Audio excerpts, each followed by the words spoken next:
Деңиз эле тойго барбайм, бирок экөөнүн тоюна аябай кызыгып баргам. Ортого туруп эле той бере бербейсизби? Же болсо меникин окуй кийин монтаж жасап коёшт. Мен кечик калсам деп. Экөөңөрдүн табитиңерде бир көз карашың баары бирби я? Жоопкерчилик болгон, эффективдүү иштеген кадрды табыш кыйын да.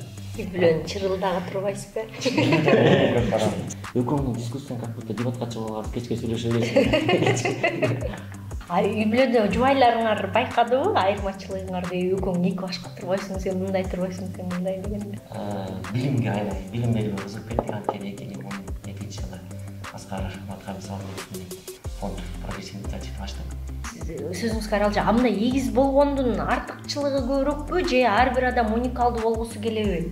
Кыргызстанда бүткүн балдар автоматтык түрдө Америкада, Европада, дүйнөнүн кайсы бөлүнүшүндө болсо чоң технологиялык жана корпорациялар иштеп кеткенге мүмкүнчүлүк алат да. Жана айттыңыздарбы, ошо университетке даяр эмес келип атат балдар депчи?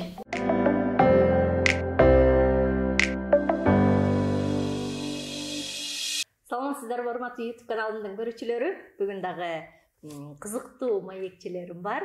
Аман келди, эсен келди Жумадиловдор, Салымбеков университетинин бирөө ректору, бирөө президенти. Эгиздер аябай ынтымактуу бөлүшүп атсыңар, Эч кимдер мындай Компромисс. Капа болбогудай болуп, жашооңордо мындай бир нерсени бөлүшүү кыйынбы же дайыма компромисс табасыңарбы? Жашоодо анча деле кыйынчылыкка боло элекпиз бөлүшкөндө. Согушуп кеткен учурларыңар жокпу? Бизде мындай болчу, принцип кичинекей кезден баштап. Мисалы үчүн эгер дагы бир кызды жакшы көрүп калса экөөбүз бир учурда. Анда мындай болчу да, ким биринчи айтса, ой, мисалы үчүн мен ошол кызды жакшы көрүп калдым десе, болду экинчибиз уже эме кылчубуз да. Анда ошол кыз менен сен сүйлөшүп жүрө бер депчи. Ошондогудай бөлүшөбүз. Бул жакта мындай бирибиздин мындай карап билип, анан кимибиз биринчи ошол нерсени баштасак, же болбосо кимибиз биринчи ошол нерсени айта турган болсок, бирибизге баш ийип эле ошондой кетип атабыз. Жашоодо ошондой принцип өзүбүздө мындай эмеге калыптанып калды десек болот да. Жазылган бир ошондой да. Куралдар да, правила. Аман келди, эсең келди. Кимдер чоңсуңар? Улуу боюнча менмин 25 минуттага. Ошончо бишакты караган турбайсызбы? Биринчи суроо келгенде. Эсен келди, мен байке деп. Байке дейсиңерби? Сиз кичинекей кезде мындай болуп калды, ата энелериз тамашалап мага айтып берем, сен 25 минут улууда байке дебейсиң деп. 25 минутпу? Анан ошондон баштап эле мен биринчи тамашалап эле байке дей баштадым. Анан кийин ошо көнүп алдым. Көнүп алгандан кийин кайра байке дебеш мындай кызыктуу болуп калды. Ошондо деле байке болуп калды. Мен азыр сыймыктанайм, байке деген атка чейин татыктуу. Көп жерден жол көрсөтөт. Экөөбүз бирдей почти тең болсок да, бирок жол көрсөтүп, көп жерден баягы тосуп, кичинекей кезде кичине тентегирээк болчумун. Бирок мындай кыргызча жакшы эмес, жылмат тентек деген, көрсөтпөй тентек калат деген. Жакшы да окучубуз, анан көрсөтпөйдө тентек кылып койчубуз. Көбүнчө мушташып кетип, бирдеме болуп. Ошондой учурларда көп жерлерден баягы сактап калып, ой минтпейли, тинтпейли деп жол көрсөтүп. Кийин университетке келгенде дагы, бул жакта окуп жүргөндө дагы көп жерлерден баягы жол көрсөтүп, токтотуп, сабырга мындай кыл деп мындай неме болду. Мындай айтканчы да байкелик көп нерсе кылды да. Анан кийин түшүндүм, чынында баягы байке деген атка татыктуу экен деп, тура эле байке деп турдум. Мен үйлөнгөндө деңиз эле тойго барбайм, бирок экөөнүн тоюна аябай кызыгып баргам. Кандай болупту? Экөөңөр бир күнгө үйлөнгөнүңөр дагы мындай кантип чогуу ошо сүйүүгө, кантип чогуу үй бүлөгө жетилдиңер дейм да. Чогуу мүмкүн эмес да, балким сиздин сүйүүңүз бышса, бияктыкы быша электир. Биз ошон үчүн күттүк. Эми айтпайм, бирок бирөөбүз эрте даяр болдук, үйдө бердик, анан кийин бирөөбүз кичине поиск өзүнчө издеш керек, сүйлөшүш керек дегендей ошондой болду. Анткени чынында неме экен да, баягы биз 29-30 жашка чейин, 38 жаш үйлөндүк, ошол 30 жашка чейин биз деги үйлөнөбүз деген ойлогон жокпуз. Анткени колубуз бошогон жок да. Как будто ошо өзү жумушка үйлөнүп алгандай, наукага үйлөнүп алгандай, илимге үйлөнүп алгандай жүрдүк. Анан кийин айылда чоң айылда бүттүк. Айылга барганда аябай чоң шок болосуң да. Аксакалдар кетип барат. Ай балам, сен качан үйлөнөсүң деген сөз бар го. Сен тааныса тааныбаса да, сен тууган болосуң да. Ошентип берет. Анан барган сайын, ай качан келинчегиңер менен келесиң деп баштайт. Ошол нерсе да. Анан келип үйлөнүш керек экен деп башка биздин классташтарды көрдүк. Докторду жактадык, анан кийин үйлөнүш керек деп. Анан кийин эсен экөөбүз бирибизди күттүк. Бир ошол күткөнүбүз бир 2 жылдай кетти го, бирибизди күтүп. Анан экөөбүздөн даяр болуп, анткени биздин мамабыздын тилеги болчу. Бир күндө той болсо деп. Анан чын ойлоп көрсөк, биздики мындай маслихатташууга кылып кеткен экен да, бир той берген. Неге анткени классташтарыбыз бир, группалаштарыбыз бир, коллегаларыбыз бир, тааныштарыбыз бир, туугандарыбыз бир болгондо эле биздин келечектерибиздин Кудай тарабы эки жак болбосо, калганын баары бир экен да. Анан 2 той бергенде да ошол эле кишилер келет экен. Анан ойлодук, бир эле той берелик деп, анан ошентип кеңешип, анан 2019-жылы бир күндө той бердик. Көп ойлоптур, эгиз кыздар болуш керек деп, анан бирок биз баягы эсен тамашалап калдык. Эгиз кыз алсак болбой калат го, кийин балдардын айырмасын таппай калабыз го. Анан ошо мындай өзүнчө бир. Аз бала чакалуу болдуңарбы? Бала чакалуу болдук. Амангелди экем 2 баласы, меники 1 бала бар. Азыр жакшы тарбиялап, сиз айткандай чын ошол неме болду. Экөөбүздүн баягы үйлөнөбүз деген жылдарыбыз аркында болуп калды. Бирибизди күттүк деп атпай, чынында мени күтүп калды, 3 жыл күттү. Сүйлөшкөн кызды дагы аябай күттү болуш керек, ата дуа кылды болуш керек. Экөө сүйлөшүп үйлөнөбүз дегенде мага айтышты, анан хорошо мен анда кийинки жазда экөө сүйлөшүп калышты, мен айттым анда күздө мен дагы кошулам силерге, чоң үйлөнөбүз деп. Күздө дагы мен өзүм көңүлүмө таба алган жокмун. Кийинки күздө жазда да таба алган жок. Андан кийинки күздө таба алганда ошентип атып 3 жыл өтүп кетти. 3 жыл күтүштү. Мен айтып аттым, мени күтпөй үйлөнгүлө. Эмне кыласыңар эми? Мен возможно 5 жыл 10 жыл үйлөнгөн болсом эмне болот деп. Мен күтүп жүрөбүз. Анан жок болбой койду. Жана айтып аткандагыдай чын апабыздын тилеги, анан экинчиден болсо баарын чогуу кылабыз деп. Возможно ошон үчүн да болуп калды окшойт, чогуу кылабыз деп. Тойда чогуу болсун, чогуу да үйлөнөлү, чогуу бала бололу деген. Анан ошентип атып 3 жыл күтүп атып, азыркы жеңемдин дуасы менен үйлөндүк окшойт.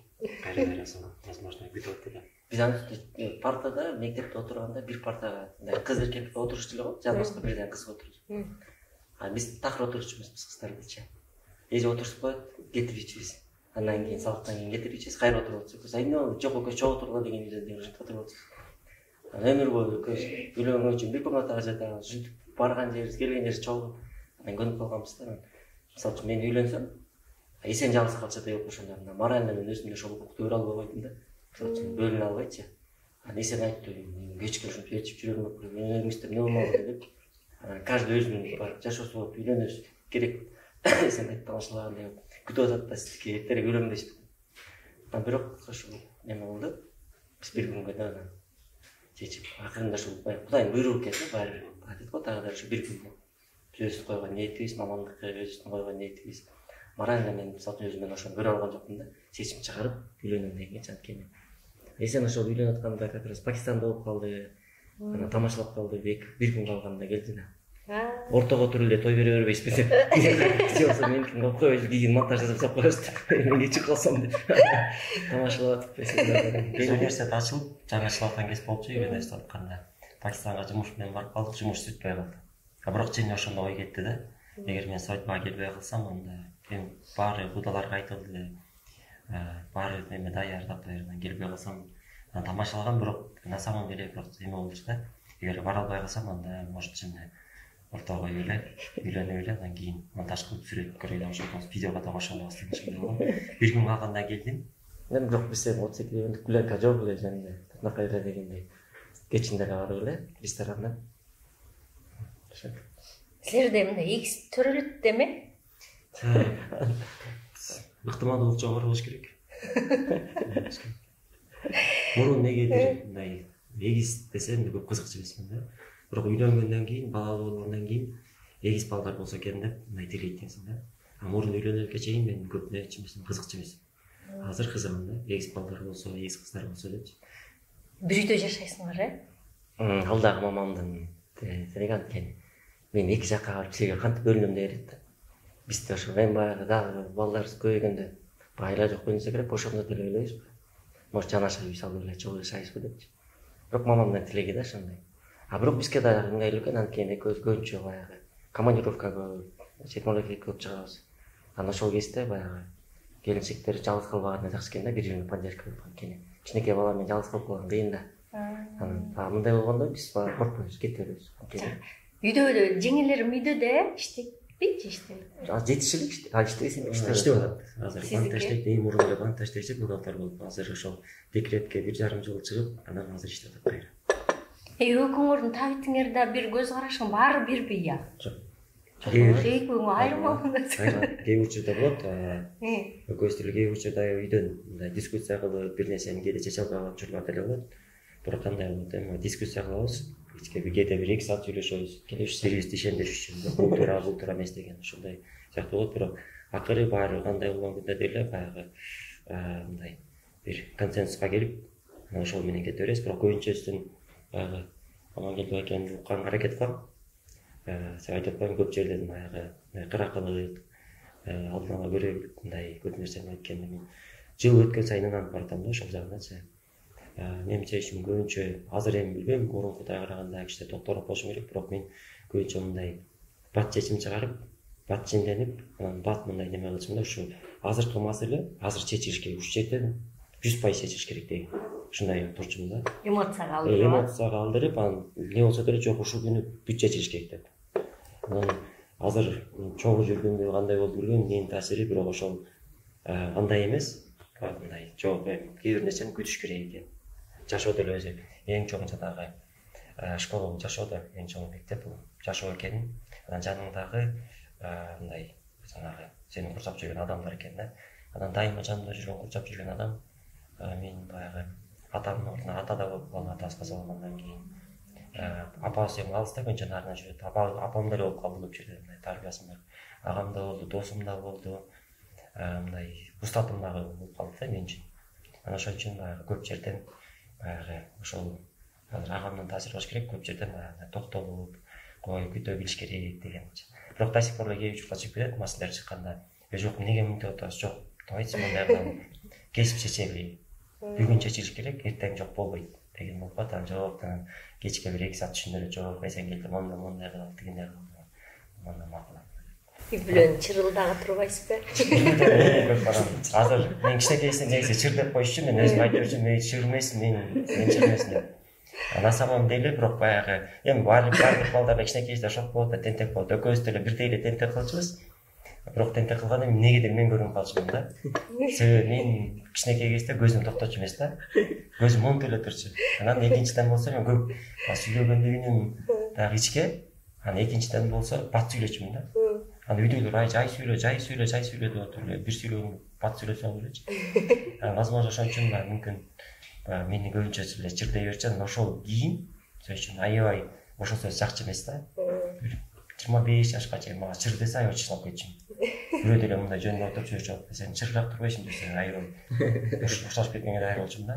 Азыр андай жок да. Себеби баягы ошондун баары кичинекейдеги жөнүндө бир нерсе жок. Биз чындап эле бир иштен үйрөндүк көп нерсени. Мисалы айтыппы, кээде токтолуп күткөндүктүн зыяны да көп да. Зыяны көп. Кээ маселе чынын убагында чечилиш керек. Аны күтүп, созуп, өзүнчө бир баягы жанагындай почвасын даярдап күтүп отургандан көрө тарс чечилген жакшы да кээ бир маселенчи. Анан ошол жерден мисалы үчүн биз взаимно дополняем да друг друга. Ошол жакта мисалы үчүн кудайдыр ушундай берсе керек дейм да. Мисалы үчүн спорт менен мен кызыкчумун деги эле. Спортко жете окуп эле ошентип эле кыйналып жүрчүмүн да. Эсен спортко кызыкчу. Экөөсүн окуйт, бирдей окуйт. Тем экөөсүнөн 5 окуп, биринчи тарткан жок спорт боюнча. Бирок баягы эсен көбүрөөк бокско кызыкчу.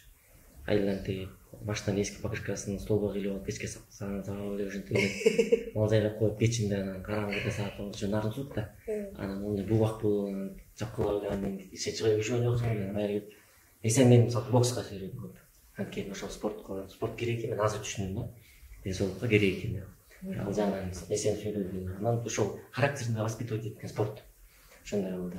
Кээ бир жерден жанагындай нерселерден баягы сабырлуулук тиги боюнча, электр боюнча күтүп, дипломатичный чечпелүү деген меники жок, мындай сразу политически чечиш керек деген нерсеники. Ошондон ойлойм да, мындай взаимно дополнять этикпиз, бирибиз Кудайдан ошентип нерсе керек экөөңөрдү. Кичине мындай экөөңөргө кичине берейин депчи мен. Жашоодо негизи мен ойлойм, угуш керек экен ишинчи. Таптакыр мындай бар го, мен бул жакпайт, мен мындай эмес, ушундай деп айтып беришет андай эмес да. Киши уккан болуш керек да. Киши эмнени айтып аткан. Дүйнөнүн баардыгы каршы болсо да ошол кишиге анын жан дүйнөсү укуш керек да. Мүмкүн дүйнөнүн баардыгы жаңы атат, ал киши туура мүмкүн. Баары окшош ойлонуп атат да. жанагы кээ бир нерселерди биз азыр Кыргызстан көнүп калдык го. Бирөөнү мисалы үчүн бат эле ушакта үйгөнгө, жазып үйгөнгө, бирөөнүн жашоосуна келишкенге, мисалы үчүн мен эсем дагы биз социалдык баракчасында бир жактуу деги бир мындай комментарий айтып койчу да. Бирөөнүн жашоосуна, бирөөнүн ишине, анткени ар кимдин өзүнүн жашоосу бар. Мүмкүн сен жаңылып атасың, сен жаңылып атат деп аткан кишинин мүмкүн туура кетип барат, сен жаңылып атасың да. Жашоонун баягы абсолюттук түрдө туура жолу жок да. Ар кимдин өзүнүн туура жолу бар. Болгондо айрат адамды тарткан бул абир, ичиндеги стержень. Абирдин соту. Сот эмес, жанагы биз келип аткан сот болгон сот эмес, башка эмес. Бул абирдин соту эң башында. Абир соттосо, эгер ошол приговор бере турган болсо адам турбайт. Анткени абир чыккандан кийин адам кайрадан тургуза албайсың, канча психолог барып келбей кандай болбой, абир чыккандан кийин эч ким тура албайт. Ошол абирге түзөлүш керек да негизи. Анан ошол жагынан караганда биз көп нерселерди мындай эсен экөөбүздүн бирибиз менен взаимодействиебизде укканды үйрөндүк да бирибизди. Анткени айтып атпайбы эми кээде 2-3 саат дискуссия болгондо чурсас болот да, отуруп биз дискуссия кылабыз, анан үйдө экөөңдүн дискуссияң как будто дебатка чыгып алган, кечке сүйлөшө бересиң. Анан бир жылдары биз студент болуп окуп жүргөн кезде, студент кезибизде Султан Калназаров айтқан азаттыкта жаштар күнүстө алып барчу. Анан экөөбүз айтып жүрчү. Менин мечтам экөөңөрдү телевизорго алып келип, дебат, онлайн экөөңөр дебат кылам депчи. Дебатка кылачыз да. Айтып жүрчү, анан телевизорго ошо бир жолу алып барды экөөбүздү. Перед фактами эле койду. КТРК алып барып мына азыр эфир башталат деди да. Биз такыр болбогонбуз, экөөбүз биз менен дебатка чыкпайбыз деп. Перед фактами коюп чыгарам деди. Анан жок деп болбой койдук. Анан Гүлдер эмнеге мына азыр эфир башталып чыккыла деп. Өлөсө анын болот, элдин баары көрөт, тиги болот деди. Биз айттык. Экөөбүз дебатты баштагандар айтат да, бул экөө үйүнөн чечип албайт бирөөдү, бияка телевизорго чыкпайт деп. Ошо менен Гүл кийин чакырган жок. Дебатка ошондой. Бизде мындай компромисс табып, ошол мындай сүйлөшүп, бирин түшүнүү менен табыш керек го дейм да. Мен абсолюттук түрдө эле мен туура алмайм деп кете бар го, ушундай ишене аласың. Анан кичинекей чырылдап бирөө айтып аткан нерсе чындык болуп калат. Кээде сен ойлойсуң 99% мен туурамын дейсиң. Үй бүлөдө жубайларыңар байкадыбы айырмачылыгыңарды? Экөөң эки башка турбайсың, сен мындай турбайсың, сен мындай деген нерсе. Баштан эле байкасың? Баштан эле байкадым. Мен жубайым таанышканда эле айтканда башкача экен сыяктуу экөөбүздө. Анан мен акыркы учурда болгон экөөбүз эгизбиз десек, жок экөөңөр айрымы бар экен дейт да. Характерде деле, экөөңөрдө өңүңөрдө деле бар экен дейт. Мындай эгиз сөзүңүз каралчы, мындай эгиз болгондун артыкчылыгы көбүрөкпү же ар бир адам уникалдуу болгусу келеби? Мен жеке пикиримде эгиз болгондун артыкчылыгы көп экен. Себеби өзүң жалгыз сезбейсиң биринчиден. Кандай маселе болбосун жаныңда бирөө бар да. Экинчиден болсо кеңеше турган дайыма жаныңда киши бар. Үчүнчүдөн болсо бир баш жакшы, эки баш андан жакшы дегендей, кандай проекттер болбосун, ошол проекттерди ишке ашырып атканда мындай дайыма эки киши ишке ашырса бул жакшы да. Көбүрөөк баягы жардам болчу көбүрөөк. Анан экөөбүздүн бир жакшы жерибиз бирдей билим алдык, бирдей чогойдук, бирдей тарбия алдык. Ошон үчүн экөөбүз бирибиздин оюбузду, бирибиздин максаттарыбызды айттырбай билебиз да. Анан эгерде бир проект баштап аткан болсо, ошол проектти бирибиз мындай чечим аткарып кете беребиз да. Бирөөбүз жок болсок деле бирөөбүздүн отпускка ишке ашырып кетебиз. Ошол жагынан жакшы экен. Мен биринчи ошол эгиздин баркын эмеде билдим. Мындай ар кандай ситуацияларда билет экен, бир туугандан эгиздин баркы. Биз экөөбүз дайыма чогуу жүрчүбүз. Мектептерде ар кандай уштабаштар боло берет, мушташтар боло берет, ошондойчулар да. Бир жолу жок болуп калды жанымда. Анан ошол учурда биздин классташтарыбыз, досторубуздун балдардын баардыгысы мен жалгыз кетип калышты да. Эми чоң балдардан коруп кетип калышты. Эгиз болуп жүргөндө ага чейин экөөбүздөн кандай болсун, көп болбосун барып тура беребиз да. Чыштабайбыз. Мен ошондо эгиздин баркын ошондо түшүндүм да. Жанымда болгондо башкача болот депчи. Анан ошондо бир түшүндүм. Экинчи болсо кийин иштеп баштаганда түшүндүк. Иштеп баштаганда чечим ар бир жумушта азыр Кыргызстанда эң чоң нерсе бул, баягы эң оор нерсе бул туура кадр табыш да. Себеби Кыргызстанда тилекке каршы биз аз иштеп, бирок көп нерсе алгыбыз келет да. Же болбосо жоопкерчиликти азыраак кылып, бирок эркиндикке көбүрөөк жеткиз келет да. Чынына келгенде бул жай үчүн эгерде ийгиликке жетем десең, анда эффективдүү мындай көбүрөөк иштешиң керек да. Көбүрөөк эмес, эффективдүү иштеш керек. Экинчиден болсо эркиндикке жетимсе жоопкерчилик керек да. Ошо жоопкерчилик болгон, эффективдүү иштеген мындай кадрды табыш кыйын да. Анан ошол учурда мындай билесиң да, анан баягы эки киши болуп, же болбосо өзүңө окшошкон кишилер болуп иштегенде бул жеңил да. Жумушуң да ачылат, мындай айтканда нервиң дагы азыраак кетет дегендей, убактың да азыраак кетет. энергияң да азыраак кетет, себеби бир жүрүшөсүң. Ошол жактан алганда эгиздин бар кошулуп экен да. Үй бүлөдө дагы бирибизди прикрывать этебиз. Жумушта дагы бирибизди прикрывать этип, бирибизге жардам берип, бул билим алганда дагы докторлукту жактап атканда да бирибизден да ошондо көрдүк. Амангелди байкем эмеде иштеп калды, Министерство экономики иштеп калды, анан сабактар катыша албай калды. Анан Турциядан бир эжеке келди, ал эжеке айтты, эконометрика деген сабак болчу. Эгер сабакка келбесе, экзамен келбей эле койсун. Мен айттым, мен баягы алган билимимди барып түшүндүрүп турам. Бирок экзаменде эгерде ылдый болуп кала турган болсо, анда автоматически сабактарга анда келиш керек, жумушун ташташ керек, анда офлайн сабактарга катышыш керек деп. Макул дедик. Экзаменге келди, экзамен келгенде атайынан баа сен жардам бербесең сабакка катыштың да деп. Анан 3 парта алыс отурбузду өгөстө. Бир жерден көчүрбөсүн депчи. Анан сабак бүтүп, экзамен бүткөндөн кийин алып келсе, Амангелди экемдики неме экен, 96 экен. Меники 92 экен. Анан таң болуп кайты сен сабакка келип атып, анан ошондо биринчи немеге деги агаңа молодец деди, себеби азамат экен деп. Сабакка келбей, сенден жогору тапшыр деди. Экинчи болсо, сага сен молодец деди, азаматсың деди, себеби сен менден жакшыраак ойлоптурсуң дейт. Сен менин окуучумсуң дейт, сен 92 алып атасың дейт. Сенин окуучуң 96 болот дейт. Ошондой эгиздердин деле бирибиздин баягы биз ошол экзаменге 5-6 айлык сабакты 3 сааттын ичинде түн ичинде отуруп, жумуштан кийин келди, 12-лерден баштап бошолуп, бетте 4-5 саатка чейин ошол сабакты түшүндүрүп бердик. Себеби биздин жарым сөздөрүн түшүнөбүз ичибизден. Ошондо эле бат түшүндү да, бирибизди түшүнүп 4-5 саат ошо 5 айлык сабак түшүнүп барып экзаменден 96 балл алып кетип калды 100дөн. Анан ошондой анан сабактардын баарынан баягы уруксат берди, келбей эле койсун деп. Анан докторантураны жалгыз баягы мен окудум. Кечинге келип сабактан неме кылдык да, тиги мен түшүндүрүп берем, экзамен болсо өз кылсаңыз эле тапшырып. Күнкөнөкүнөн таңкы 3-4 чейин сабак коебуз. Сен мага сабак күндүз алган сабактарым мага өтөт. Мен болсо келип алган сабакты анан кайра эртеңден жумушка кетишке. Анткени иштеш керек болду да. Магистратураны бүтүп, сиз үй бүлөнү багып атасыз да жалпы.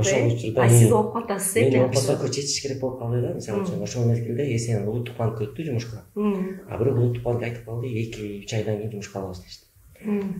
Меники жумушка кирдим, Министерство экономикага. Ал меники сразу эле кирип кеттим. Анан кийин бирок айлык аябай аз болчу Министерство экономикада. 7-8 миң сом болчу. Манаста алган стипендиябыз 3-4 миң сом болчу. 3-4 миң сом стипендия. Анан өчүбүз. Анан бирок опыт да керек да, тажрыйба керек. Анан тияка барчубуз. Анан кийин барганда анан эсен жанагындай бизге айтышты. Өкүмөр эми бакалаврды, магистратураны жакшы бүттүңөр.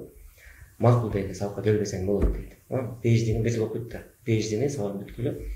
Эгерде бирок айтты, эсен айтып атпайбы мындай. Кийин эмеге экзамен бере албайсың дегенде отчисление алабыз деп айтышты. Манаста строгий да. Негизи за непосещение отчисление кетет Манаста. Бирок бизге ошондо уникальный кылышты. Макул сен өкүмөр эгизсиңер. Силер мунун буга чейинки с отличием бүттүңөр. Ошондуктан силерге неме жок. Бирөө келгиле, мен сабак келдим. Попробуйте деп. Бирок 1 айдан көрөсүңөр, кулайсыңар деген арасын автап койчу. Ортодо 2 айдан кийин эмеден кийин экзаменде кулайсыңар деп. Анан ошондон түнкү эсен сабак берип, анан биринчи экзаменди өткөндөн кийин, жылда 4 экзамен да. Биринчи экзамен 2 айдан кийин өткөндөн кийин, жанагындай балл менен өткөндөн кийин анан макул деп койду, келбесең кой. Сен мугалим жакшы экен, бирок бул бааны биз ага койгон жокпуз деп, эсен келди. Канкен жакшы преподаватель экен. Бизден деп алып туруп ошону биз айтат го. Любая поэзия утрачивается при переводе деп го. Ошондой сыяктуу мисалы мугалимден алган билимди кайра бергенде жарымын жоготуп берет да киши. Кантип силер ошентип окуттуңар деп таң калды да. Сен өзүңдүн тиги мугалимиңден да жакшы балл берип атпайсың деп. Ошондон кийин анан мен иштедим. Биз жарым жыл эле окудук го, жарым жыл.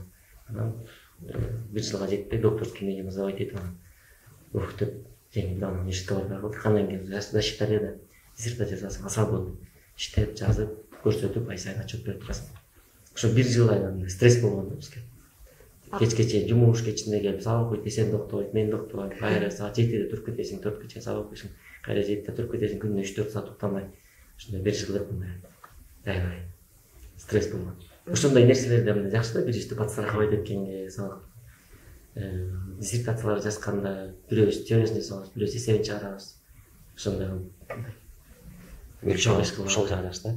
Бирок диссертация жасап атканда азыр докторлукту жактагандар билет болуш керек, бирок чындыгында аябай татаал процесс да. Акыркы учурларда эми жумуш диссертация жасап атып, күндүр түндүр болуп чала уктап атып, акырында көзүң аргандай нерсе көрүнө баштайт да. Мындай чарчайсың, эме болосуң. Ошо кереги бар, кереги жок. Анан бүткөндөн кийин түшүндүм, ошонун баары баягы керек экен депчи. Себеби кийинки сен билбеген карьерный баягы өсүшүңдө ошолордун баардыгы жардам берет экен да. Жок дегенде баягы эми ал алган билим сөзсүз түрдө жардам берет, аны билдик, бирок ошол аттындагы PhD дейби же кандай дейби, ошонун дагы жардам берет. Кийин түшүндүк да. Кийин Салымбеков университети ачылганда ушул университетке биз биринчи конкурс кылып ректорду издедик. Аскар Макулович ошол ректор издейли деп. Анан издеп атканда мындай көбүнчө мындай неме болуп калды. Талаптар, эмеге сунуштар көп болду. Ушундай. Бирок ошол сунуштардын ичинде мындай ректор болом дегенде аябай чоң мындай чыгымдары менен кошо ректор боло тургандар иштер болду. Мындай биринчи башталып аткан иште бул финанс тартыш болот. Ошол иш, мисалы ар бир иш өзү мындай финансылык туруктуулугу мындай камсыз болуш керек да. Ошол финансылык туруктуулукка келиш үчүн баштан баштап өзүн өзү финансировать каржылап кете турган бир проект болуш керек да. Ошол жагынан алып келгенде неме болуп калды да. Көп мисалы эгер ректор боло турган болобуз десек, анда менин жанымда бир жардамчым болуш керек, шофёрум болуш керек, дагы бир неме деген сыяктуучу. Эми ушундай чоң талаптар болуп калды сунуштарга жараша. Аны ойлоп турганда биз университет ачпай эле бирөөнү эле баягы Салымбеков университетиндеги балдарга билим бербейли, анда башка бирөөлөрдүн баягы айлыгын төлөйбү, башка бирөөлөргө обслуживать этип ушинтип жүрөбүз депчи. Профессор, докторду. Анан ошол учурларда анда убактылуу биз анда башкарып туралып, кийин анан конкурс кылып ошол мемлекеттен акырындап ошондой чечим чыгарды. Анан ошол учурда түшүндүк, эгерде бизде PhD жок болгондо, анда ректорлукка болбойбуз. Себеби ректор болуш үчүн баягы илимий даража керек да. Анан ошондо баркын билдик да. Көрсө ар бир нерсени баркын. Анан кийин эл аралык проекттерге дагы мындай аралашып, андан болуп калганда да түшүндүк, эл аралык проекттерде да ошондой нерселер бар экен да. Эгерде магистрдык степень болсо өзүнчө дополнительно кошумча айлыктар төлөнөт. PhD боло турган болсо кошумча дагы төлөнөт. Чет мамлекеттерде барганда көрдүк, ошо PhD менен барган көрдүк. Анан ошондо түшүндүк, канчалык оор болсо дагы, бирок ошол учурда тырышып бүтүрүп алганбыз. Ошол учурда биздин ата-энелерибиздин чоң таасири болду. Ошончо окуп бүтүрүп алууга деген. Бирок чынын айтканда баягы биз иштеп бүтүрөм деген бул оор экен. Себеби биринчи ишиңди ачылыш керек, иштен бошолбойсуң, 9-10го чейин бошолбойсуң. 9-10дон келгенден кийин таң окуп, жазып, нечкен болду бар да. Ошол учурда биздин 4 жылыбыз кетти. Күнүнө бир ашып кетсе 3-4 саат же 5 саат уктап, бирок баягы эме болуп ошону бүтүрүп алам депчи. Биз негизи 2015-жылы бүтүрмөкпүз. Бирок биз ошол баягы өзүбүз жетише албай туруп эмеге бүтүрдүк. 2017-жылы бүтүрдүк. Негизи 1 жыл кечирээк бүтүрдүк. Манас эң узак камис болдук го. 13 жыл. 14-17, 13 жыл. Кайсы жактадыңар? Денежный кредитная политика. Национальный банктын саясаты боюнча. Анткени ошол кызыкчы да, мисалы үчүн көп кишилер эле сурай берет го, азыр биз студенттерибиз болуп кандай эле сурайбыз да. Ойуңарга келеби деп, эмне үчүн улуттук банк акча барып чыгып эле ар бир кишиге 2 миллиондон 3 миллиондон ар бир сен таратып бербейт депчи. Сонун биздики депчи. Неге басып чыкпайт деген ой келип берип койгон. Мисалы жакшы чыгып кеткен 5% сюда версия барыбыз. Жакшы эле зарплата төлөйт деп турат. Ошондой ой келчү да. Анан ошондон акча өзүнчө акчанын пайда болушу, акчанын чыкканы, акчанын обороту айланганы экономикада өзүнчө эле бир дүйнө да. Эгер акчаны башкарганды билсек, мамлекет дүйнө да. Ошого аябай кызыктык. Анткени Кыргызстанда көп темалар бар, элдин баары билет. Эл ал темада сүйлөйт. Бирок азыр кишилер бар, ошо акча саясаты боюнча сүйлөй алган да. Себеби бул окуш керек да. Анан ошо бизде кызыкчыбыз. Кызыгып жүрүп анан кантип акча чыгат, көп акча чыкса эмне болуп кетет, аны кантип басып чыгарат, аны эмне болуш керек. Анан ошол жерден кызыгып анан Эсенгелди Улуттук иштеп калганда бир исследование кылды. Взаимосвязь экономического роста и инфляции деп. Баанын өсүшү менен экономикалык рост ортосунда байланыш барбы деп. Себеби Улуттук банк ушул кезге чейин айтып атат.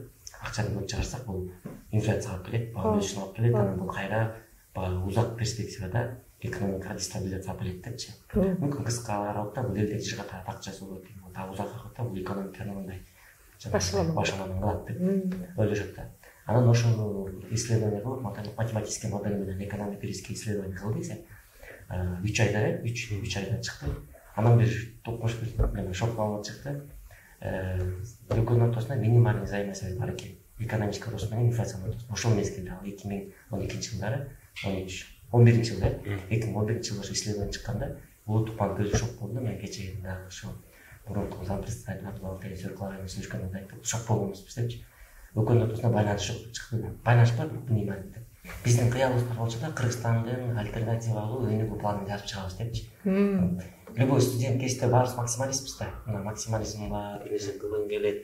Анан ойлойсуң сен өзүң баягы уникальный кишисиңди ойлойсуң, сенден башка киши сени өнүктүрүп чыкса, ошондой ойлойсуң. Ар бир иште ошондой болот да, максимально.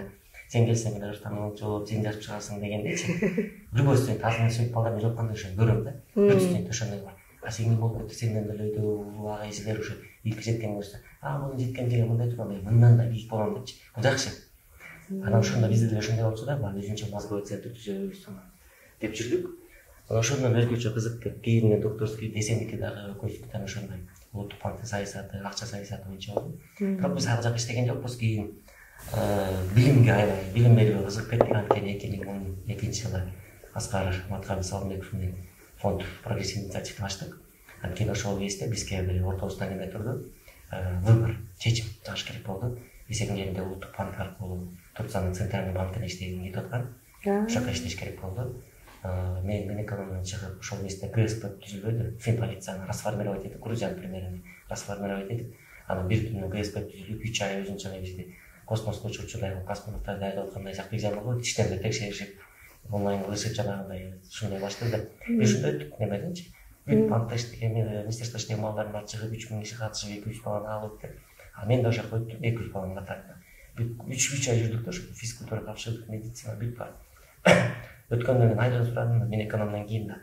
Сурасам айлык баягы. Анан мыйзам өткөрүп эшкен, баягы ар бир раскрытие преступлениядан буларга поощрение келет деп. Ал да болбой калды. Анан кийин ГСПК бир күн сотрудник болуп кайра айртыс берип чыктым. Анан ошондон бизде эме турду, мен да улуттук банктан кирип, ошондо чемпионатка чыксам деп эсебим келет аткан. Экөөбүз ойлодук, жарым жылдан кийин артынан барайын деп, анан ошондой карьера жасайбыз. Анан отуруп, анан биз ойлодук, мозговой центр ачабыз Кыргызстанда. Эчтеке жок, бирок мозговой центр ачабыз деп. Экөөбүз анан кийин альтернативни жазып чыгабыз деп. Аскар Матчка бардык, барып сүйлөштүк, айттым, алар эми 2 киши менен мозговой центр ачыш кыйынго келген. Анан мен ушундай кыялым бар, фонд ачсам деген, ошону билимге жардам берсем деген оюм бар деп. Анан фонд ачылып калды 2012 жылы. Фонд ачылгандан кийин анан ошондо биз образованиянын баркын түшүндүк. Анткени фонд билим, анан кийин стратегический инициатива деп, стратегиялык эмгегелер, ар кандай жанагы коомдо бар го, акылдуу кишилер. Ошо акылдуу кишилердин проекттерин тияка жеткизебиз деген. Ошондо бирок тилекке каршы андай акылдуу идеялар тияка жетип реализациясы кыйын экен. Анан ошондон биз билимден көрдүк. Анан бир нерсени түшүндүк. Азыр да ошондой нерсе турат. Кыргызстандын өнүгүшү керек болсо бир секунд экен. Кыргызстандын өнүктүрүшү жеңил экен. А бирок эң оор ар бир кишинин өзгөрүшү экен. Чын, иттей санак кошулмуш. Мисалы үчүн анткени бул мындай экен да. Өнүгүү деген бул жөнөкөй мындай здание турган нерсе. Мисалы үчүн 2-нчи дүйнөлүк согушта Германия менен Япония тык-тык талканган мамлекеттер. Тык-тык. Бүт талкалашты. Бирөөсүнүн атом бомбасын ядерный бомбамен чыдаштı Хиросима Нагасаки. Германия талкалар Германия бомбалаган жок, бүт бар. Союзный сила бүт бар бомбалашты. Бирок ошол 20-30 жылга жетпей дүйнөдө эң алты мамлекет болуп өкөлдөн чыкты. Эмнеге? Сыйлыктуу адамдар бар. Ой жүгүктүүсү башкача адамдар бар. Демек өнүгүү бул здание менен жол эмес, бул акча эмес экен. Өнүгүү бул адам. Ошондуктан тиги жанагы нерсени биз түшүндүк. А бул эмне менен келет? Бул билим менен келет. Анан ошондо биз көп нерсе өзүбүздүн ичибизде протест айтып атпайбыз. Умтурда көп маселелер бар, Кыргызстанда өтө көп маселелер бар. Бирок ошолордун жанынан эгер билимди оңдосок, калганын баардыгы орусча айтканда ерунда. Кыргызстан эгерде кагаз жүзүнө карасак, 3 тилдүү мамлекет. Орус тилдүү мектептерде 2-нчи класстан баштап кыргыз тилин беришет. Кыргыз тилдүү мектептерде бизге окшогон айрым көргөндөрдө 2-нчи класстан баштап орус тилин беришет. 4-нчи класстан баштап баардыгыбызга чет тилин берет. Бул англис тили боюнча. По умолчанию Кыргызстан 3 тилде сүйлөш керекпиз кыргызстандыктар. Бирок по факту бир тилде сүйлөйбүз. Аз тил сүйлөп, 2-3 тилде билебиз. Демек, мына биринчи мектептен келип аткан балдар даяр эмес экен. Экинчиси 90% балдар профессионально не ориентированы. 15 класста өткөн балдардан жолугуп көрүңүзчү. Сураңызчы, эч кимиси кайсы бизге барарын билбейт. HPC 0,1%, мүмкүн 1%, мүмкүн мейли жакшы болду эми 5% билет. Калганы билбейт. Билемдер дегенде жөн үстүртөн уккандар. Көбүнчөсү гуманитарный кетет. Эмне үчүн бар? Инженер чыкпайт, эмне үчүн технолог чыкпайт, эмне үчүн логисттер чыкпайт, башка да мисалы үчүн. Ошондо экинчиден андан чыкпай аткан себеби жана айтып аткандай тил менен кошо STEM. жана химия, биология, физика, математиканы окубайбыз. Жадыбалды билсем ол жетет деп ойлойбуз да. Алар окулбайт, мисалдан калып атабыз. Үчүнчүдөн мектептен келаткан балдарда инсандык өнүгүүсү түшүп калган. Жок. Окууну биз баягы мындай неме катары көрүп алабыз да.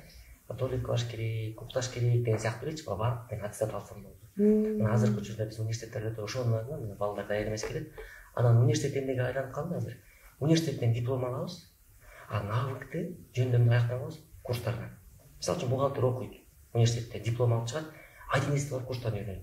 Айтишник окуйт, университеттен барып диплом алып чыгат, бирок курсту навыкты IT программирование барып бир курстан алат. Ушундай нерселер көп да, мисалы үчүн өзү бар, заты жок нерселер көп. Мисалы үчүн биз жакында айтпадык да, IT ачкандан дагы ошол нерсе келди.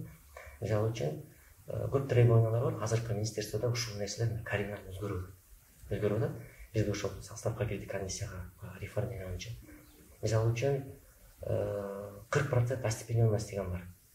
Бир университеттин бакалавриатын ачыш үчүн 40% остепененный болуш керек. Мен көрүп аткан айлар эжелер таармазмын, бирок 40% остепененность деген кандай? Мисалы үчүн кандидат доктор болуш керек. Туура. Бирок IT-де керек ошол. Бизнесте керек ошол. Мисалы үчүн бизнесте турган мисалы ошол эле бизнесте турган киши менен бир профессорду кантип салыштырабыз? Неге математикада, фундаментальный предметтерде ошол профессорго берсе, кандидаттар берсе. А бирок бизнеске практикага багытталган нерселерди практика бериш керек да. Мына ушундай нерселер көп да өзгөртө турган. Биз ошол нерселерди мындай эгерде ошол билим берүүнү өзгөртпөсөк кардиналдуу, анда Кыргызстандын ой жүгүртүүсү, Кыргызстандын эмеси болот. Бул временный. Мисалы көп мамлекеттер болгон. Ошол эле Африка мамлекеттеринде нефть чыгарышып, байып, акчалары болуп, анан кийин адамдар өзү даяр болгон үчүн муну талкап чогултуп коюшат. Адамдар жамаат талкап, мисалы үчүн Ливия акчасы жок деле бар болчу. Бүт акчасы бар. Керек болсо чет мамлекетке чыгам акча берип коет. Төрөлгөн баласына акча берип. А эмне үчүн алар бири менен согушту? Себеби аларда ценностьтер жок, баалуулуктар жок. Анан ошонун баары билим берүү менен келет деп биз ошол баягы айтып атпайбызбы? Кечки ата энеси баланы окуу, анан мектептен 2 жыл бою сен окуп атасың дегенден көрө, эгер баланы инсан катары биз калыптандыра алсак мектепте, анда бала өзү окуйт. Ага мугалим да керек жок, өзү окуйт. Мектептин жаманы, китептин жакшысы депке карабайт, ал табат.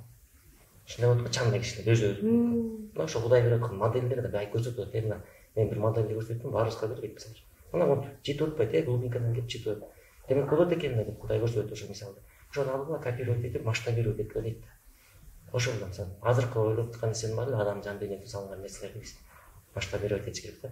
Биз ошондон келип анан жана билим берүүгө өтүп калып, азыр башотубуз менен мындай билим берүүгө өзүбүздүн акылыбыз, дараметибиз, билимибиз жеткен деңгээлде аракет кылып көрөлү деп мындай аракет кылып атабыз. Америкалык институт ачылды, IT багытында. Анан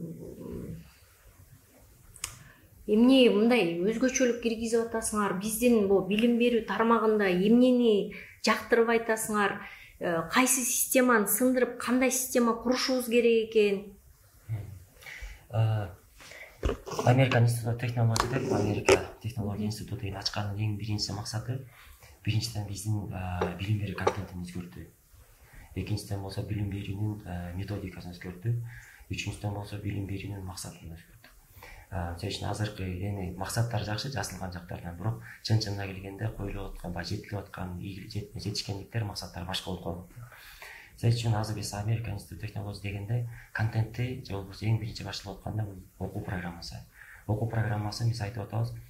Келгиле азыркы мисалы Советтер Союзу учурунда андан кийинки түзүлгөн канча 5 жыл, 10 жыл, 30 жыл түзүлгөн мамлекет стандарттарга эмес, эки нерсеге критерийга катарылат. Биринчиси бул ошол чоң үчүн эгерде айтып багытына десек, жанагы технология корпорациялар бар да, ошолордун азыркы учурда адиске коюп аткан квалификациялык талаптары.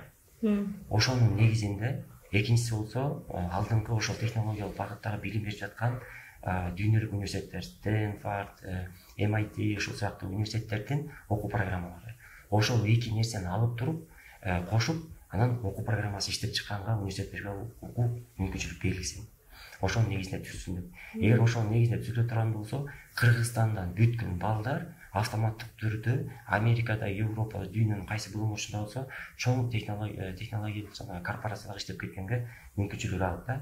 Биз анда ошол дүйнөлүк корпорациялардын коюп аткан талабына жараша адистерди даярдап атабыз деген сөз. Бул деген сөз биз келечектеги Кыргызстандагы күчтүү инженерлерди тарбиялап атабыз деген, же даярдай алабыз дегендиги баягы чоң мындай мүмкүнчүлүк да. Экинчи болсо ошо билим берүүнүн методикасы. Азыр жанагы бир жагын айтып кетти Амангелди акем, жанагы бул окутуучулук курамы боюнча бизде Кыргызстанда үчүн учурунда кабыл алынган мындай нерселер бар да. Билим берүүгө азыркы учурда мындай заманбапташтыруу, жеңилдешке мындай тоскоолдук болуп аткан нерсе. Азыркы учурда министр, билим берүү министри ошол нерселерди өзгөртөбүз деп аткан чоң аракеттерди көрүп атат. Өзгөрүлсө мындай чоң таасир болот да. Бул ошол учурда жанагы практиктерди чечип айтып атпайбы, ошол чоң эле Кыргызстанда болобу, чет мамлекетте болобу, ошо IT багытындагы корпорацияда иштеп аткан балдар. Эгер ошол балдар окуу процессине тартыла турган болсо, алар теорияны эмес, алар практиканы үйрөтөт биринчиден. Экинчиден болсо бул актуалдуу билимдерди үйрөтөт. Сөзүн азыркы технология мурун үчүн 5-10 жылда өзгөрүп аткан болсо, азыр технология ар бир жарым жылда өзгөрүп атат. Азыр ар бир 2 айда өзгөрүп атат. Мына чат-боттордун үчүн кийинки обновленный версиясы ар бир 2 айда чыгып атат. Анан демек бизге үчүн ошол жаңы чыгып аткан актуалдуу билимдерди, жана көндүмдөрдү бизге ким бере алат? Муну университеттерде отурган профессор да бере албайт, докторлор да, кандидаттар да бере албайт. Себеби алар аны менен иштеп көргөн жок. Ошол нерсени бере турган кишилер бул ошол корпорацияда иштеп аткан практиктер да, специалисттер, адистер. Ошол адистерди тарта тургандагыдай жол ачалы. Ошол эгерде үчүн Intel'бу, чоң үчүн Amazon'бу, Meta'бы же болбосо чоң корпорацияларда иштеген 5 жылдык, 3 жылдык, 10 жылдык тажрыйбасы бар алдыңкы адис болуп иштеп аткан кадрларды ошол профессорлор менен бир деңгээлге алып келбейлиби деп. Ошолорда как остепененный катары саналбайбы деп. Себеби алар өткөндө үчүн ошол бизге азыр EIT-ни жетектеп келе турган Эмил Байке айтып атат. Ошол ал эмес, Стэнфорд университетинде, башка университеттерде профессорлор Facebook'ка, Snapchat'ка, башка жактарга резюмесин берип өтө албайт жатат да. Эмне үчүн? Себеби алар ошол корпорациялар коюп аткан талабынын негизиндеги иштерди аткарып бере албайт. Алар ошол мындай продукция чыгарып бере албайт. Алар теоретический знания бере алат, бирок продукцияны алар чыгара албайт. Продукцияны чыгара турган инженерлердин баардыгысы каякта иштейт? Ал университетте иштебейт, ал ошол корпорациялар, компаниялар иштейт. Ошон үчүн биз мындай кыялыбыз ошол биринчиден контент өзгөрткөнгө жанагындай критерийлер койсо, реалдуу критерийлер койсо. Экинчиден болсо, ошол сабак бере тургандар болсо, специалисттер, практиктер, ошолорду тартып келе турган болсо, анын эң негизги максаты билим берүүдө мындай эми кыскача айтканда эки эле максатты койсо деп. Биринчи жаратман мындай адистерди жаратуу, экинчи өстүрүп чыгуу. Экинчиден болсо мамлекетчил жарандарды. Себеби мындай болуп атпайбы, биз азыр айтып атабыз, мамлекетке 2 кадр керек да. Ошондо универсалдык кадр. Ал кандай? 2 өзгөчөлүү болуш керек. Биринчиси, ал жаратман адис болуш керек, адам болуш керек. Ар бир иштин аркасында бир мындай баалуулук чыгара турган адам. Экинчиден болсо бул мамлекетчил жаран болуш керек. Эгерде үчүн баарын эле тарбиялап жет мамлекетке кетип, бирок мамлекетти сүйбөгөн адам боло турган болсо, биз Кыргызстан сыяктуу мамлекетти сактап калыш жетимдүү менен бул өтө оор да. Ошон үчүн билим берүүнүн эки эле чоң максаты бул ошол мамлекетчил жаранды кантип тарбиялабыз деген ар бир нерсе ойлонуш керек. Ошо билим берүү процессин болуш керек. Экинчиден болсо ошонун учурунда бул жаратман болуш керек. Бул экөө бири менен байланыштуу. Ошон үчүн бизде азыр көп мектептерди кыдырабыз, сүйлөшөбүз окуучулар менен. Биздин эң чоң трагедия азыр Амангелди акебиз айтып калды. Мындай суроо берсеңиз өзүңүздөр эле, ким мындай медик болгусу келет десе, балдардын 5-10% көтөрүшү мүмкүн. Ким инженер десе, балдардын 5% көтөрүшү мүмкүн. Анан ким саясатчы болот десе, ошо жерде жок деген 70-80% көтөрөт да.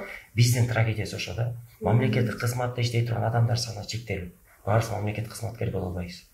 Бирок мамлекетке эң чоң салымды кошо турган бул инженерлер, медиктер, мугалимдер, логистиктер, менеджерлер, ишкерлер ушулар да. Себеби ар бир экономиканын тамырын кармап турган бул ишкер. Себеби ишкердин эң чоң баягы тапшырмасы бул ошол капиталды, адамдык ресурстарды, финансылык ресурстардын башын бириктирип келип туруп, бир баалуулук чыгара турган бүт экономикада бул ишкер да. Ошон үчүн адамдардын кайсы тармакта иштебесин, балдарга ошол жана биз айтып атпайбызбы, эмеден Аскар Салымбек фонду аркылуу берип аткан билимдер ошол болчу. Адамда жаратмандуулук, баалуулукту пайда кылат деп. Ошо жаратмандык, баалуулукту, экинчиден болсо өз алдынча баалуулукту пайда кылат деп. Себеби адамга эгерде үчүн азыркы учурда мисалы үчүн университеттерди карап келсе, чын Амангелди байке ошо көп жерде айтып жүрөт. Стэнфорд университети, биздин университеттерди Кыргызстанда мындай эле коелу, алдыңкы университеттерди алалы. Алдыңкы университеттерди ала турган болсок, ошолордон ашып кеткен бир университет бар, бул интернет. Интернетте баардыгы турат. Эгер бала түшүнсө, билим алганды билсе, ошонун баалуулугун түшүнө алса, бала эч нерсеге тапшырбай интернет аркылуу деле билим ала алат. Азыр мисалы үчүн чоң технологиялык корпорациялардын баардыгысы диплом карабай калды. Бул баланын портфолиосуна карап калды. Баланын жасаган бэкграундуна карап калды. Баланын эмне иш жасады, эмне проекттерге катышты, эмне жасайлат деген билимин карап калды. Дипломго эч ким карабады. Цукерберг деле билими жок, диплому жок барды. Ким деле ким учурунда Стив Джобс жакшы интервьюсун берип атпайбы? Мен окуп атканда түшүндүм дейт. Мен эмне ушунча акчамды корот ушул жака берем, анан жыйынтыгында мен өзүм каалаган мен кыялымды орното алам дейт. Анан азыркы учурда мисалы жакшы тема көтөрүлүп атпайбы? Инклюзивный образование деп, инклюзивдик билим берүү депчи. Бирок ошол нерсе аябай жакшы болуп атат, азыр билим берүү министри көтөрүлүп аткан жакта. Себеби чын-чынына келгенде бир дагы мектеп, бир дагы университет Кыргызстандагы дүйнө жүзүндөгү бул ушул нерселерди эске албайт да. Биринчи, баланын потенциалын, баланын кыялын, баланын кулк мүнөзүн, анан баланын баягы максаттарын.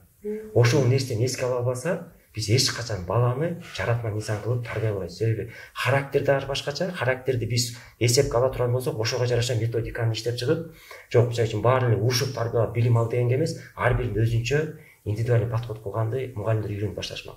Экинчи, кыялга жараша десек, билим берүүнүн траекториясындагы ошол балага жараша өзгөртүп бермек. Мисалы үчүн Стэнфорд университетинин бул тарыхы, бул уникалдуу тарых да.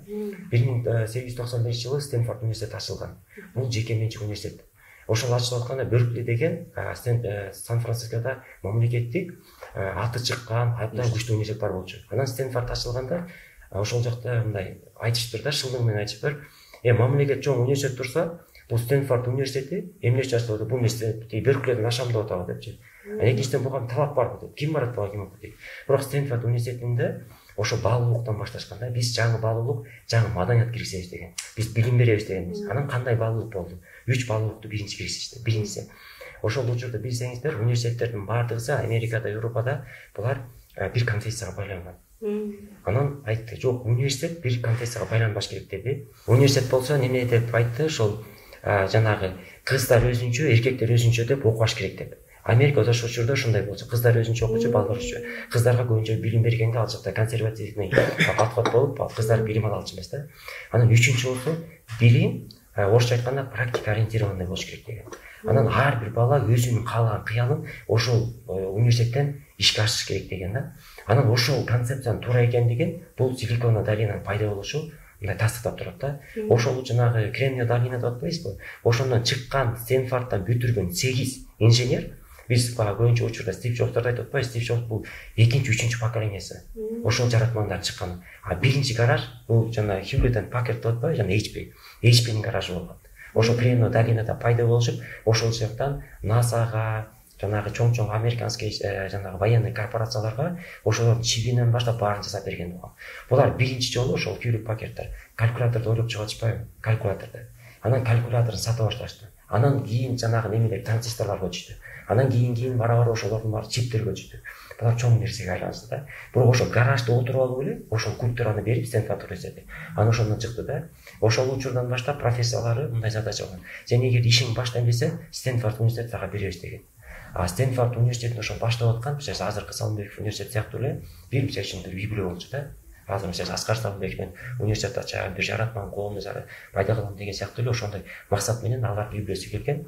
Аларга эмне түрткү берген? Аларга түрткү бергени булар өзүнүн баласы каза болуп калган.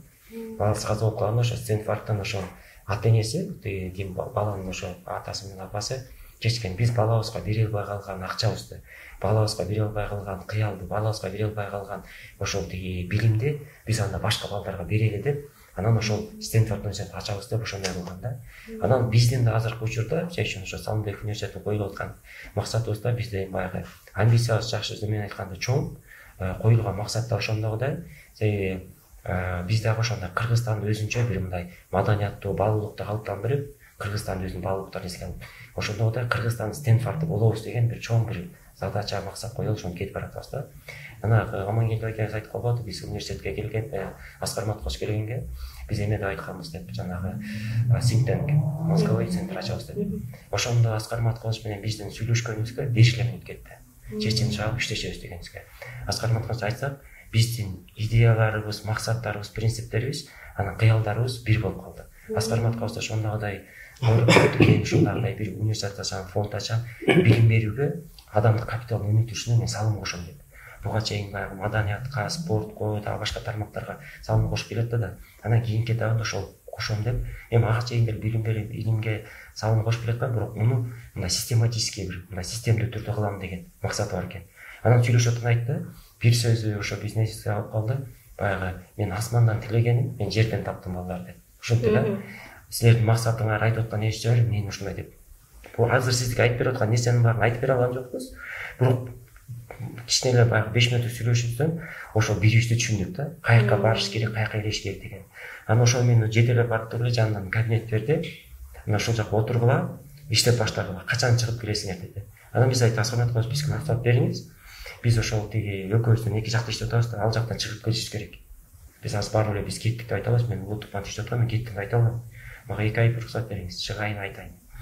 Анан ошондон башталып калды. Азыр ошо сиз жана билим берүү дегенде бизде ошол эң негизги ушул баалуулукка жете турган жери бул автономия. Бул университеттерге эгерде мисалы азыр биз өзүбүздүн эски стандарттарыбыз менен, өзүбүздүн эски көз караштарыбыз менен, өзүбүздүн эски баягы баалуулуктарыбыз менен эле карап эле жок деп анан өзүбүз менен жабыланып эле тура берсекчи, анда билим берүү өзгөрбөйт.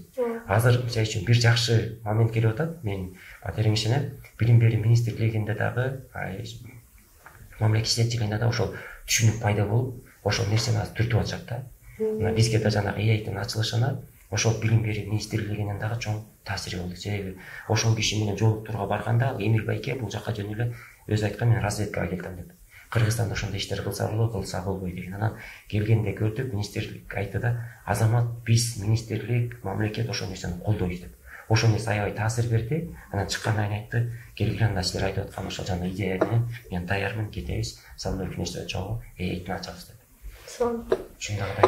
Жана айттыңыздарбы, ошо университетке даяр эмес келип атат балдар депчи. Багытын билбей атат, өзүнүн жашоосунун ордун билбей атат, өзүн тааныбай атат. Биз ошондо ата-эне катары балдарыбыз мекенибизге жарамдуу бир жакшы адам чыгыш үчүн, адис чыгыш үчүн ата-энелер эмне кылалык, мугалимдер эмне кылалык? Мектептеги мугалимдер. Негизи баягы ата-энени көбү түшүнүп калды. Түшүнүп калды балдарын жанагындай. Бирок эми курстарга мындай кээ бир бар да, бир жаңылыштык бар. Балдардын баары эле курстарга жаза берет да. Бул эми биздин бул субъективдүү пикир, мүмкүн бир педагог кечилер, агайлар, тажрыйбалуу отура турган болсо айтат болуш керек, бул эки бала эмнени айтып атат, тиги бул депчи. Аркан пикир бар да, бирок биздин субъективдүү көз караш боюнча, мисалы үчүн эң алгачкы бул инсан катары калыптандыруу. Кичинекейсинен баштап. Аны специалист катары эмес. Специалист катары калыптандырыш үчүн бир инсан катары калып. Инсан катары кандай? Ошо убактысын байлана билген, максат кое билген, ата-энеси айтса да айтпаса дагы, мугалими жакшы болсо жаман болсо дагы өзү окуйлган. Азыркы учурда мына айтып атпайсызбы, эң алдыңкы номер 1 университет бул интернет. Интернет себеби дүйнө жүзүндө эң алдыңкы университет болсун, эле Кембридж, Оксфорд, Стэнфорд болсун, ошолордон да көп маалыматтын баардыгы интернетте бар. Демек, сен эле айтып атканда эч кимге тапшырбай эле бала интернеттен алса болгон жана айтып атпайсызбы, өнүгүү үчүн деле бир эле мындай сылчок бизге осознание келсе өнүгөбүз. Адам деле билим алышына осознание керек да. Бир эле мындай. Просто ошону кыла албайбыз да. Ошол кыйын да бизгечи. Мойнубуз жар бербейт да. Адам мисалы үчүн ошон үчүн мына айтып атабыз. Кээде мына парадокстор болуп турат. Мектепти 5ке өткөн, университетти 5ке өткөн, ушундай балдар бар. Круглый отличники деп коебуз го. Ушундай бүткөндөр бар. Анан келип эле мектепте тентек кылып жүргөн, эки алып жүргөн бала эле успешный болуп эле тиги бак кыйналып калат да жашоосунда. Ушундай парадокстор көп го. Ийгиликтүү бир мамлекет чиновник болуп, ийгиликтүү ишкер болуп, же ийгиликтүү бир коомдук ишкер болуп ушинтип келишет да. Анан бул эмнени көрсөтөт? Демек, адамдын өнүгүүсүндө эки нерсе бар: билим менен характер, мүнөз. Топ келиш керек. Кээде билими бар кишинин, бирок мүнөзү топ келбейт. Коркот. Өзүн алып чыккандан, идеясын алып чыккандан, жоопкерчилик алгандан, жашоодогу жоопкерчилик алып чыгабыз да биз. Мисалы үчүн, ошо жоопкерчилик алгандан, анан кийин өзүн айткандай алдыга жылдыргандан, анан коммуникативный навык жок болуп калат. Бирөөлөр менен сүйлөшүп, ошону доказывать этип, айтып берген. Бул нерселердин баардыгы биз второстепенный катары карайбыз, а бирок первостепенный ушул. эгер баланы биринчи ошондо калыптандырсак, эркин кылып, өзүнүн максатын койдуруп үйрөндүрүп, убакытын пайдаланып, азыркы эң учурда бул ресурс убакыт. Биз айтабыз го, таанышың болобу, акчаң барбы, жокпу. Мисалы үчүн Исхак Ражаков, Юсуп Абдрахманов экөөдөн тоголок жетимдер. Бирок 20 жылдагы эң ким десек мындай бизге көрүнгөн аспан жылсыкта бул экөөдөн анын ата энеси. Биз баягы немени билебиз да, оправдание. Илки жетип калса ата энеси өнөбүз. Мен ата энем бай болгондо анан мени Оксфордко Кембридж окутканда менден вундеркинд чыкмак дейбиз. Экөө болуп чыкты. Андай парадокстор көп да, ата энеси эмеде айылда туруп эле мүмкүнчүлүгү жок болуп туруп, бирок үйдөгө чыгып аткан. Экинчиси мектептигин ойлойбуз. Мектеп мугалимдер тигин айтабыз. А бирок кээде ошол эле мектепте биз жаман деп аткан мектептен биз жаман деген мугалимдердин арасынан 30 баланын ичинен бирөө чыгып атат ийгилик болчу. Демек мугалимде да эмес. Айлабыз кеткенде системаны ойлойбуз. Система тиги бул президенттер салмашат, президент мынтип президент биздин колубуз байлап алган жок да. Ар бирибизде бар. Азыр баягы өзгөчө азыркы учурда баардык мүмкүнчүлүк бар. Демек ошондуктан жанагы уникальность деп айтып аткан жерде биринчи ошо инсандык өнүгүүгө көңүл буруш керек. Бул кеч эмес, эч качан кеч эмес. 50-60 жаштан адам өзгөрсө болот. Же бизди жакшы өзгөртөт, убакыт мурунга чап, көз башка чапкылап анан ушунчалык болот. Биз жана тил боюнча үйрөнгөндө айтабыз да. Адамга мына 4-класстан баштап бизде англис тилин берип атпайсызбы? Эмне үчүн англис тилин сүйлөйт? Эгерде Кудай сактасын башыбызга бир мүшкүл иш түшсө, Кытайга кетиш керек болсо, мүшкүл иш түшсө, Кыргызстандагы ай сайын жаран болбосун 2 айда 3 айда Кытайдын чалып алып ол Кытайга кирип кетет. Эгер муктаждык жаралсачы, любой тилди үйрөнүп алат да. Бирок ошол муктаждыкты биз мындай созо алабыз 6-7 жылга. Бизде да бар да тааныштар бар да. Мектеп англис тилин окуган, университет англис тилин окуган, анан жумушка кирип алып да курсту карап атат, 1-2 жыл барат, унутуп калат, анан кайра барып ушинтип эле жүрө берет да, өмүр бою ошондун баарын созуп алып эле жүрө берет да. Мунун баары марталса болот да. Мисалы ошону убакытты узартса болобу деген сөз эсеңдеп ой да. Убакытты узартса эмне? Ошондо узартып алган нерсеси кыскартса болот. Мисалы үчүн англис тилине 5-6 жыл 10 жыл кетирбей 6 ай кетирсек убакыт узарат. Демек бийин англис тилин окубайсыз, ошол убакытты өзүбүзгө каалаган бир нерсеге колдонобуз. Демек эң биринчиси ата энелер, мугалимдер мен ойлойм, биринчи инсандык өнүгүшүнө көңүл буруш керек. Баланы. Экинчиси, биз Кыргызстандын айлабыз жок нерсе бул биз тил үйрөнүш керекпиз. Биз кичинекейбиз. Демек биз тил үйрөнүш керекпиз. Англис тили. Англис тили, орус тилин билет, сен англис тилин үйрөнүш керек. Биздин университетте политика ушул, англис тили. Үчүнчүсү, жөн эле билим алып кереги жок. Мисалы билим алганда биз айтабыз, балам тигинден экзамен тапшырып, мындан экзамен тапшырып аткан эмес. Мурунку энциклопедический знаниянын баардыгы азыр кереги жок. Анын баардыгын Википедия алмаштырып берди бизге. Ысык көлдүн тереңдиги канча, Кыргызстандын километри аянты канча, тиги болгон, тиги эмне болгон, бул эмне? Мунун баардыгы бар. Интернетте бар. Муну жаттап кереги жок, муну экзамен тапшырып кереги жок. Концепцияны өзгөртүп. Азыркы учурда кандай специфический знания алыш керек болот. Мисалы үчүн кибербезопасность десек, жөн айтып окуй турган болсок, ошону кантип кибербезопасность сактай алабыз? Мисалы технолог десек, кантип жаңы продукция, мисалы пищевой, мисалы технолог болсо, кантип жаңы продукцияны алабыз? Мисалы шоро чыкты, а может шородон да башка нерсе чыгара алабыз, может. Уникалдуу нерсе. Мисалы ушундай нерселерди биз ойлонуш керекпиз да. А бизде билимди көбүрөөк энциклопедический үйрөтөбүз. Баяндоо түрүндө энциклопедический знаниялар беребиз. Элдерибиз көбү эле грамотный, начитанный да. Бирок орусда айтат го, начитанность не признак мудрости деп. То есть элдин баары начитанный, образованный, а бирок иш жасай турган киши аз. Мисалы үчүн ошол бир чоң компаниялар берсе, бир технологдор жок, инженерлер жок, башкалары жок. Демек практика ориентированность деген. Демек балдарга билим берип атканда, балам муну мисалы үчүн сен каякта колдоносуң, ошону сураш керек. Биринчи айтат инсанга, каякта колдоносуң? Колдонууга аракет кылыш керек, кичинекейинен баштап. Ошону колдонсо, мисалы үчүн предметтерди айтып атпайбы, как наука берет да, башка как наука. Мен 2018 жылы Америкага кыдырып жүргөндө, ошондо 7-8 6 класс балдардын жанагындай без двигателя жана машина жасап, физиканын закондорун колдонуп, өз жүрөт аткан машина жасап аткандарын көрдүм. Мастерская. А бизде 6 класста эмне берет? Жанагындай стол жасап кел. Статичный нерселер бар. Шаты жасап кел деп ошентип берчи да, мисалы үчүн. А теңсиң 6 класста болот, катапульта жасап атат, өзүнүн кыймылдагы. Физиканын закондорун ошондо көрөт, просто эле жаттатып, формуланы эмес да, жашууда колдонуп турат. Мисалы үчүн химияны бизкилер окубайт, ай биологияны окубайт. Эгер окуй турган болсо, биз колдонуп аткан дарыларды ким чыгарып атат? Химик биологдор чыгарып атат да. Биз кылып аткан вакциналарды ким чыгарып атат? Адамдын клеткасына чейин ким кирип атат? Биолог, технологдор кирип атат, химиктер кирип атат. Ошолорду биз айтып бере албай атабыз да. Балдарга эгер ошону кызыктырсак, мунун перспективаси мындай десек, практика ориентированный. Анда бул биздин балдар бир башкача окумак деп ойлойбуз да. Анан биз көбүнчө учурда жанагындай үстүртөн айтып, анан баламды сабак бересин деп азырында реформада жанагындай бир силкиниш керек болуп атат да. Министерство образования мындай. Азыр как раз ошого азыр закон образования каралып атпайбы, ошол каралып атат, жаңы нерселер киргизип атат. Бул замандын талабы. Баары жасаш керекпиз. Качан бир кезде жасаш керекпиз. Анткени университеттер да мойнуна алыш керек. Айтып атпайбы, эгерде университеттин контрагы 60 000 сом. Курстун баасы $300 айына. Университет диплом берип атат 60 000 сом. Демек аны эл ошентип алып атат. Университеттен 60 000 сом төлөп, потому что мен ушуну алам. А курска эптеп акчасын алып сатса да бар, курска $300 төлөп, $400 төлөп. Демек аяктан алып кирет, практика жүрөт. Сон аябай сон чындап мындай бүгүнкү эфирибиз баалуу, максаттуу болду окшойт, салмактуу болду окшойт. Анткени чынында ушул азыркы тапта жан дүйнөбүздө бир жан дүйнөбүздө төңкөрүш жүрүп атат. Азыркы тапта бул ар бирибиз өнүгүүгө аракет кылып, далалат кылып, эмне кылсак деп тигини чапчып, муну чапчып. Азыркы тапта 50-60 жаштагы апалар, аталар мен киммин деген суроону эми берип атышат. Анткени өмүр бою бир системада калыптанып калып, башкалардын ою менен жашаганын көнүп калган ата-энелерибиз эми мындай тык токтоп, айланай мен каяка баратам, мен ким, мен бул жашоого эмне келдим эле, менин кыялым бул эмес беле, мен карасам деле ушуну жасай берейинчи дегендер. Балдарыбыз болсо көбүрөөк мындай бактылуураак десем болот го, шансы көбүрөөк болду. Анткени азыртадан эле балдарыбыз өзүнүн яасын, менин жакшы билет. Сен эмне каалайсың дегенде, мен муну каалайм, ал сенин каалооң мага таң болобо дегенди билет.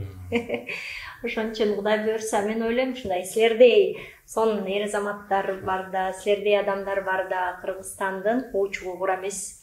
Буйрса дагы өнүгөбүз, өсөбүз, жаңы багытка талпынабыз. Университетиңердеги өзгөрүүлөр, силердин ой жүгүртүүңөр, билимге болгон мындай өзгөрүү салымыңар аябай жагып атат мага. Майдай жагып атат. Анткени биздин да балдарыбыз өсүп келатат.